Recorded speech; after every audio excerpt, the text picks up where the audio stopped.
The Local Show, sponsored by Victory in Motion, home of knee repair, not knee replacement, on News Radio 570 WSYR, on 106.9 FM, and live everywhere on the iHeartRadio app. The Local Show features in-depth conversation with business owners, employees, and influential business leaders throughout Central New York, exploring their successes, challenges, and reasons for doing business right here in our growing community.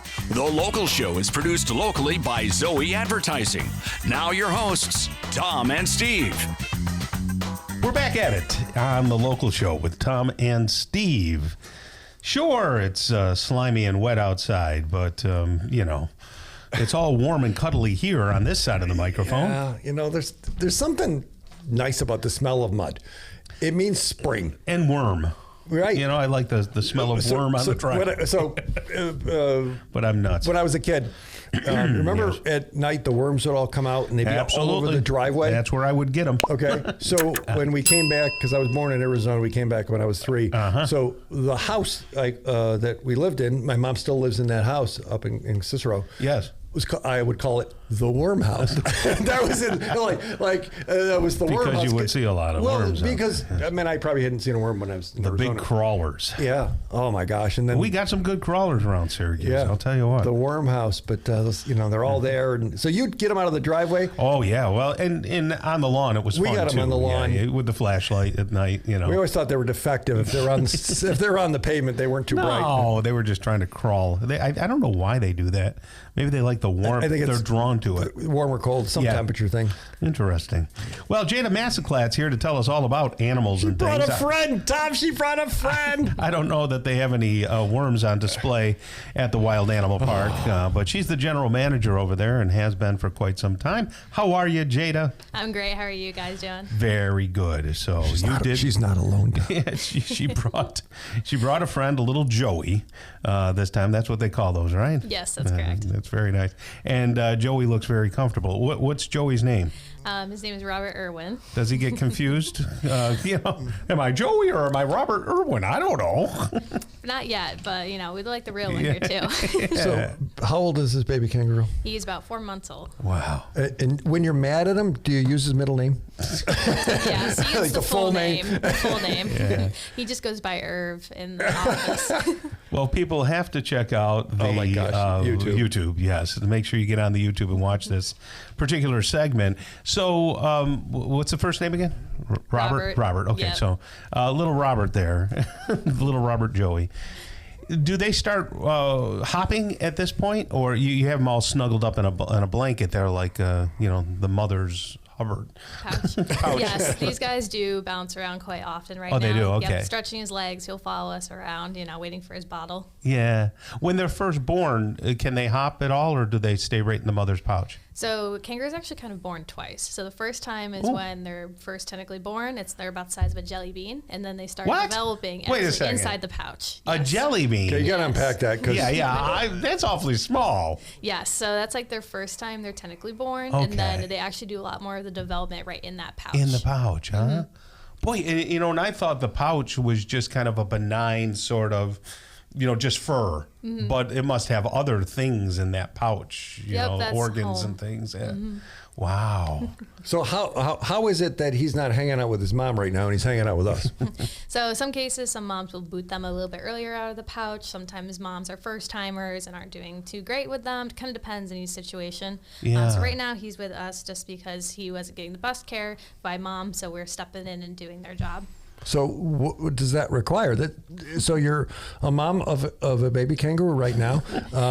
What does that require? What are you doing? Require bottle feedings. We do it right now every 4 hours or so. Yeah. And then we also are weighing them every day to make sure they are growing at the right rate they should be, as well as making sure they're nice and clean, all of the above. Is he like our Labrador, where if you're not feeding him on time, he's like, hey, I got to eat here. Hey, does he? You make a little chittering noise. Yeah, does he? He gets a little noise. He's like, I want my food, but Tom does that right before lunch. Yes, I do.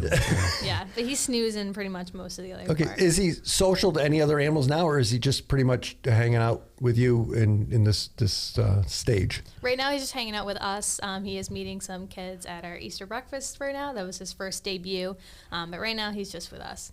Okay. And what's Mom doing? Mom is doing her own thing, being Miss Independent with the rest of the herd. Anybody gonna like counsel her so she comes back, or is this it for her parenting skills? That was probably it for her parenting skills. Yeah. So where did this kangaroo come from? This one is from one of our partner zoos. So he comes to join us to keep the genetic pool really strong in captivity. And where did he originally come from? What country of origin? He's from here. Mean like the species? Yeah. The species is from Australia. Yeah, he is not actually from there, but yes, that's where these guys would be naturally found. And how large do kangaroos get? They can be quite big. Males typically get a little bit larger than our females. They can be about the size of, a small adult there. And they typically are standing just right up like with their tail too.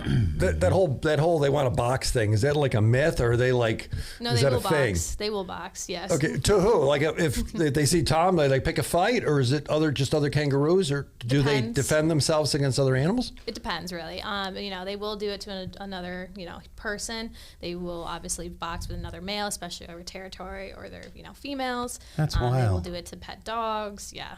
They're a little bit more of a nuisance species in Australia. I saw a video of a kangaroo. I just thought of like a year ago that somebody's dog. He was holding a dog. Like the dog ran over to, and he was holding a guy's dog. Mm-hmm. Oh yeah. And the guy went over there. And like the kangaroo was holding the dog. They do that, huh? They can, yeah. And the guy actually struck the kangaroo, and the kangaroo was like, "Hey!" And he let go of the dog. But that's what it was. They were gonna like fight for the dog, I guess. I don't know. Yeah, like I said, they can be quite nuisance species, or they're kind of like the deer of this, over here. Yeah, okay. They're way cuter than the deer, though. Look at that face. That and dingoes, right? Yeah. Any other birthing animals out at the Wild Animal Park and Safari in Chittenango these days? Yes, we do. Quite a few baby goats that you can also see. What are they? Say that again. Baby goats. Baby goats? Yep. Baby goats. They originate. All right. I thought you said baby goats. No. I thought that was a species. Special. Yeah. Baby goats. Okay. And then we do have some new babies, not quite announced quite yet, but they will be coming soon. So keep an eye out for our social media. Yeah. Oh, okay. Do you typically let people, observers, observe the births, or is that something that's more of a private thing? Private. Yeah. We do mostly just make sure, mom and baby are bonding if they're doing that, making sure it goes smoothly. So typically it's behind the scenes, and then whenever they're ready to come meet the world, they'll go out on exhibit. Right. So right now you're doing exhibits where you take a certain amount of animals and or reptiles, right? Well, I guess that is an animal. To like schools and things like that, right? Yep. And what do you call those? Our travel program. Travel program. Yep. So you got the travel program in progress, in full swing, as well as you can do small groups. Because the actual zoo isn't open yet, but it's going to be open in a week or so, right? Yeah, super exciting. Our opening day is April 11th. It's going to be our 17th season. Wow. So very excited. A lot of new things coming, as always, with us. Did you do it on the 11th because that's my wedding anniversary of 39 years with Judy? Is that why you picked that date? We knew. I know. I just think that's awesome that you did that. Because that was the first day Judy picked up an animal. In 1987. That's old animal. So are you looking to add staff this time of year? If so, what are you looking for and what aren't you looking for? Yeah, we actually just did an open interview day for our just general customer service staff. We are hiring our zookeeping staff. If you have a little bit of farm experience, we'd love to have you. If you have exotics, even better.